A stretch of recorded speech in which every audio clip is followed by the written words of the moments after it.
Good morning, Kirst. Welcome to Thursday. Welcome to Thursday too, Amy. I know. If we were in the real world, this would be the ultimate hump day, or the end of hump whatever, because we're heading into 4 days of long weekend, pretty much around the world. Yay! I mean, it is long weekend. It's just the same as last weekend and the one before that. Not for you guys, yes, but in our house we have Simon all to ourselves. He's not being taken away by work, and the kids don't have to do homework or schoolwork on Friday and Monday. So for us, it's different. And it's different for you because this is the last day before you actually go into holidays. Yay! So the kids have got right into cricket. Emily, over summer, Ollie was right into cricket, but Emily was, waning in and out of willingness to play with him. But now Ollie spent yesterday afternoon teaching her some really good skills. And so now she's out there playing with him and she's loving it. And I'm like going, go you're going to end up on the international women's team. And like just really encouraging her, because it's really great because they stay outside for hours and hours and hours. That is awesome. I know my sister Claire, their kids have been playing cricket every afternoon, and some, because they live on the same property as my parents, so sometimes my dad goes down and plays with them. So cricket is sustaining us through ISO. Yes, it is. It's awesome. So I'm actually now really looking forward to the holidays, because then I know that they're going to be entertained and I can take them to an open space and let them really hit the ball, because at the moment they hit the ball into Simon's beautiful hedges and he comes out and inspects every afternoon all the holes that they've made. Oh my goodness me. He loves his backyard. He really does. He loves his kids too, so I'm sure he's happy for them to play. Part of that sentence is true. He loves his kids, yeah? Yes. Well, today we thought we would talk about virtual life when it comes to ISO, and particularly about what virtual sessions look like for our industry, because we've had inquiries and people wanting to know about them, but lots of people messaging us saying we don't actually know what a virtual session would look like. So we thought, well, you're with us every day. We'll take the opportunity to explain what a virtual session could look like for you, and what some of them have looked like in the past. Yeah, I'm excited. I love virtual sessions. I personally find them not so dissimilar to a physical session. For me, I've done quite a few of them, and the biggest difference for me is that I can't give people hugs in a virtual session, which I wouldn't be able to give a hug to you anyway, even if I was physically with you at the moment. And the other difference is that I can't take anything away for you, which is what I normally do in a session. Other than that, I am finding them really productive and very similar to in-person sessions. People are getting able to get rid of things just as easily. I spend the time talking to them and helping them uncover what's going on for them, and getting them to dig into their underlying beliefs and just being there to support them and encourage them, which is exactly what we do in a real life session anyway. So, but let's take a step back and explain what a virtual session can look like physically. Yeah, well, I like that, what a virtual session can look like physically. Meaning, how does it actually, how does it work? Do you use your phone? Do you use your computer? Do we use Zoom? Do we use FaceTime? Is it just voice, or is it video? All of the above, really, isn't it? Like it's whatever works. So usually how I've done it with people is via Zoom. So we have video on, so that the most important video part is where the professional organizer, so Kirsty and myself or one of our team, can actually see the space. I have done virtual coaching, though, without video, where it's just been more of a phone call, but they have sent me photos prior, so I've been able to refer to that. So the idea is that we would get on a call with you. Usually we do about an hour, and help you set vision for that space and decide what furniture stays or goes. And then we help you to do the decluttering, but we do it via voice rather than with our hands. Yes. And so the ones that I've done, people have propped their phone or their laptop up, and you can do both even. So the laptop could be facing you while the phone is facing the room, or vice versa, because on Zoom we can have more than one.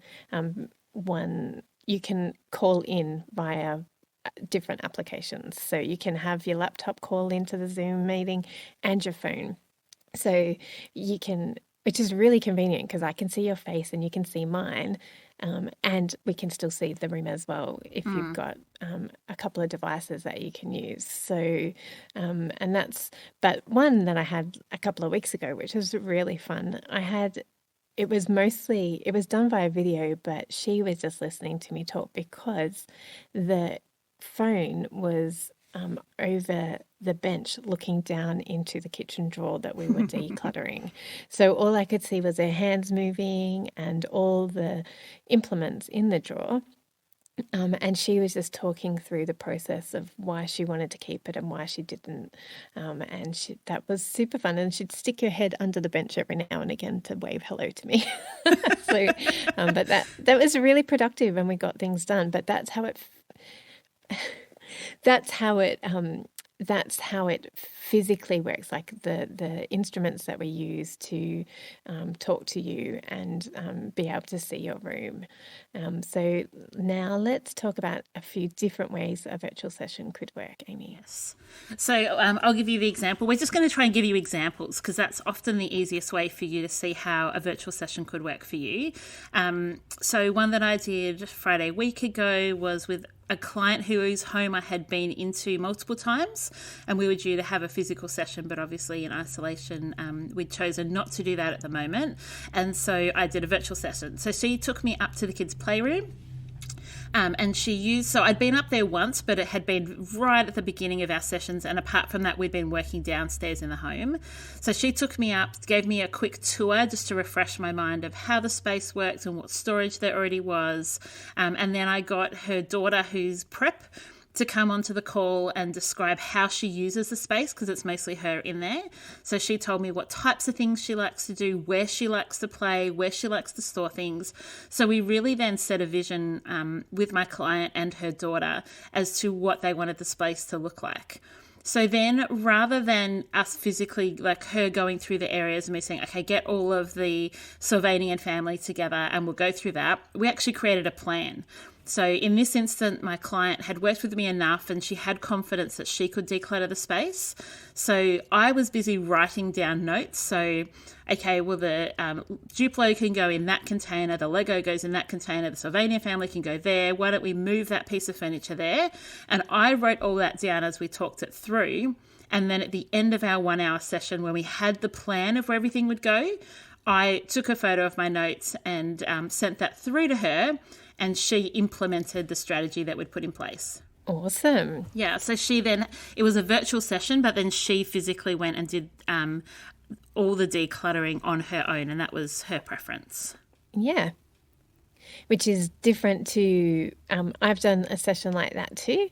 And I've done a few sessions like that where it's just been giving a plan. And then I've done several sessions where it's actually talking through the decluttering process. So as I mentioned before, with the phone sitting over the edge of the bench so I could see the drawer, my client picked up each and every item in the drawer separately and talked to me about what her thoughts were about that item. So she's like, no, I never use this. It can go in the donate pile. Oh, this is broken. Didn't realize it was broken. It can go in the bin. I'm not sure about this. And then that's when I'd go, okay, well, I can see 4 of them. So how many do you use on a regular basis? And just asked her some questions, and then she was able to make an assessment about how many she should keep, and so on and so forth. So it was very, very similar to if I was actually there, because yes, I could have picked up a couple of the items, but she can only make one decision at a time anyway. So she, yeah, that's what it was like. Another session that I've done fairly recently was paperwork, and the same thing. She just picked up every single piece of paper and talked to me about what it was.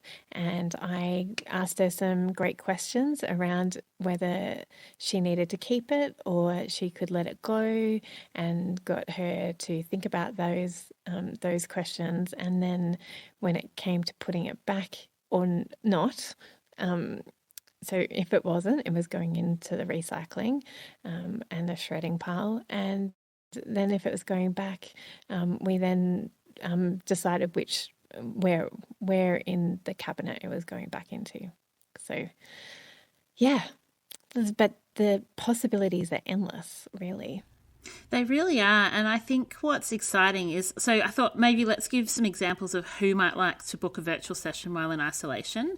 So we are available for virtual sessions. This is not meant to be a selling podcast episode, but rather a way of like, how can we serve you during this time if you have the need? So we can help you set up a home office virtually. So we can help you find a place in the home to set that up, and help you find the things that you need to set that up, and help you find a way to actually make the space work long term, not just feel like you're thrown in a corner of the lounge room. We can do virtual sessions with kids while you're in isolation, which might be a fantastic idea if you're in New South Wales and just about to go on holidays, where you've actually experienced what it's like to be doing school from home. You might want to actually set up some areas that are going to work really well going into term 2, so you can get in contact and we can do that with your child. Obviously you can be there if you want, but you don't have to be. I always say we have working with children's checks, but we don't need that necessarily when we're not coming in. We might be able to help you declutter your pantry. Maybe you're feeling like you really want to get back to cooking from scratch, and your pantry is driving you crazy and you feel like you're wasting money or you're not able to find what you want. A virtual session for the kitchen is actually really easy to do because kitchens are pretty small, so it's a nice, great place for you to have a virtual. What are some other ideas, Kirst? Yeah, I'm hearing from a lot of people at the moment, particularly people who have got ADHD. So I think that a virtual session can work really well for people with those complexities, because we can keep you on task, and that is a great benefit of having a professional organizer come in physically or virtually with ADHD complexities, because we hold you accountable and we encourage you to come back on task, which is often really hard when you're trying to declutter by yourself when you have ADHD, because things distract you very easily and you can lose focus. So having somebody bringing you back into focus and helping you to make great decisions is really helpful, particularly if at the moment you're feeling really overwhelmed with trying to figure out how you're going to work from home and how you're going to do all the things. And often with ADHD, if you have children, it can often present in your children as well. So it may not just be you with ADHD in your home at the moment. There may be 3, 4, 5 people in your home with ADHD. So we can come in and virtually and really help you set up some systems that might work for your family and might work for the short term, and then we can tweak things as you continue to adjust to this new way of life over the next couple of months. Yeah, some other ideas for virtual sessions could be if you've just moved into your home, then you might be a bit stuck on how furniture should flow and what rooms should be used for what or could be used for what. So we can come and give you some advice. Oh, look, the kitchen table there would give you more space over here. And what about bringing that toy room closer to the living room so that the kids can be with you while they play and all those types of things.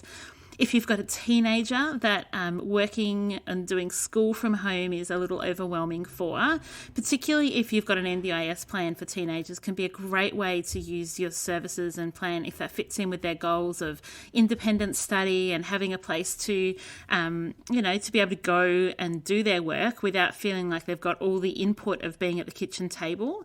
So that can be really good. Other NDIS clients we've worked with, so you might find that it's really difficult for you to make decisions. Having a virtual session can really help with that because you can get advice and the wisdom of all our many years as well. The other great thing about a virtual session is that we can do them in the evenings as well.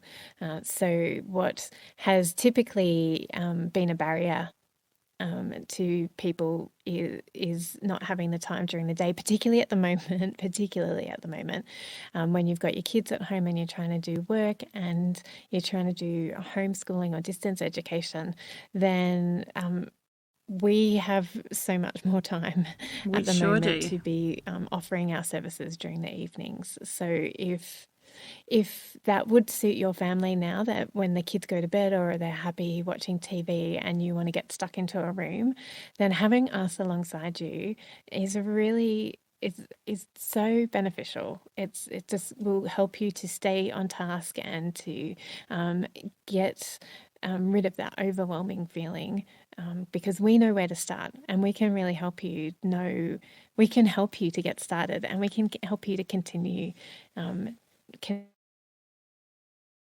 the decluttering and organising. Absolutely. And if you've been concerned before that the 4-hour sessions that we offer are a bit overwhelming, maybe you don't feel like you could last 4 hours or that would be fatiguing for you, our virtual sessions can be as short as 1 hour. So that's another way that you might go, actually, I can break this up. And I might have been thinking, hey, I'm going to book a 4-hour session with one of the girls. Why don't I break it up and do 4 sessions over 4 days or 1 session a week for a month?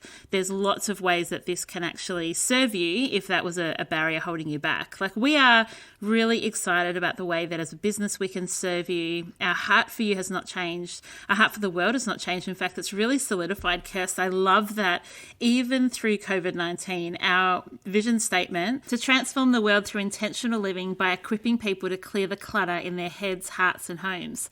So that has only solidified for us, hasn't it, Kirst? Exactly. And I love that we really do have a heart for the whole world and that we can reach the whole world. And particularly, like, that's another awesome thing about virtual sessions is that we can actually reach the whole world. So if you live in a different time zone to us and would love us to come in, well, that's a possibility now.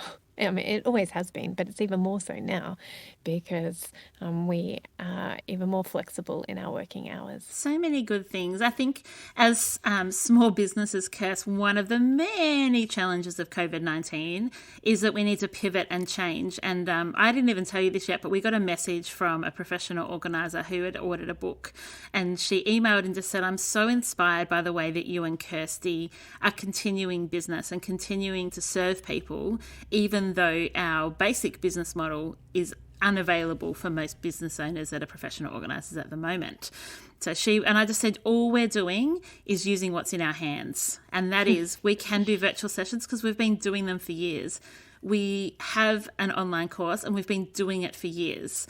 We serve NDIS because we've been doing it for years. We have a book that we can offer because we've been doing it for years. So, I was really encouraged by her message and excited on the many ways that we can continue to help you to achieve that freedom in your homes. Yeah. So what are you grateful for today, Amy? I am grateful for Australia Post today. I just got in the mail a box that we had ordered of things from Target. I can't say out loud what we ordered, but 2 of the things were for our kids' birthdays, which are coming up. One of them is in 2 days' time on Saturday. And I had forgotten, but I had ordered for the kids in that delivery some Whiz Fizz chocolate Easter eggs. So they're just mini eggs, but they've got popping candy and sherbet inside the egg. So that's what I'm getting delivered today from you as well? Of course. I definitely thought of doing that for you. Did you not know how my love of Whiz Fizz?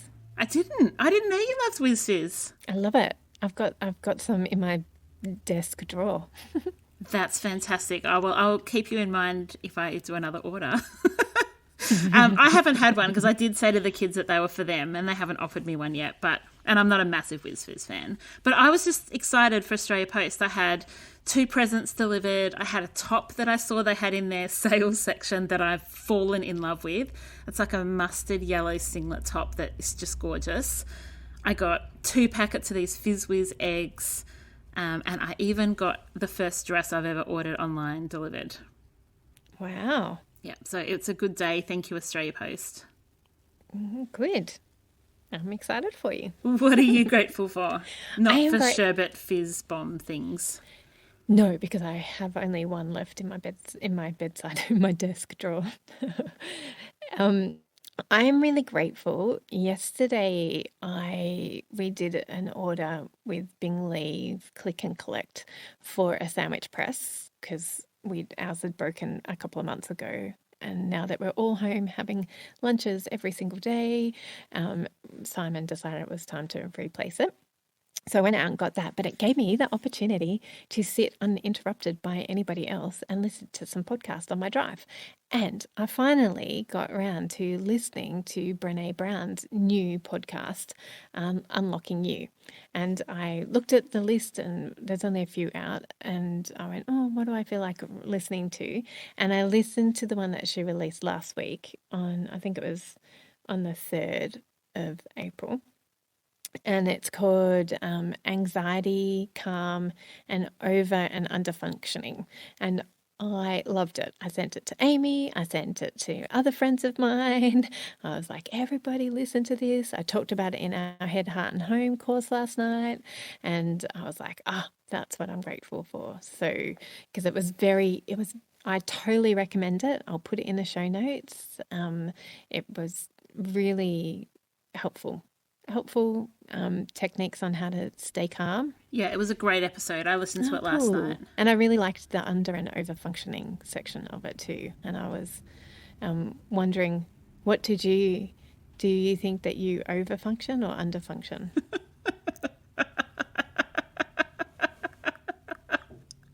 Wow, Kirst. I don't even think our listeners needed to ask that question.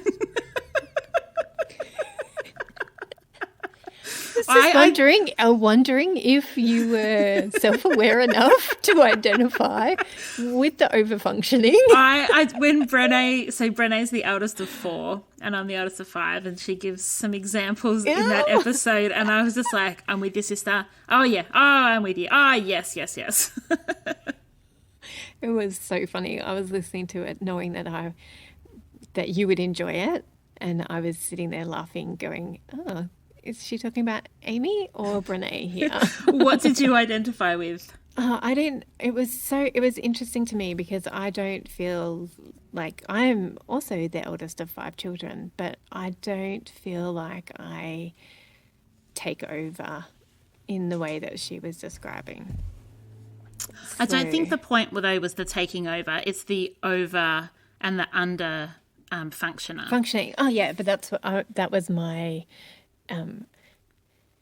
You just did exactly what she spoke about in the podcast too.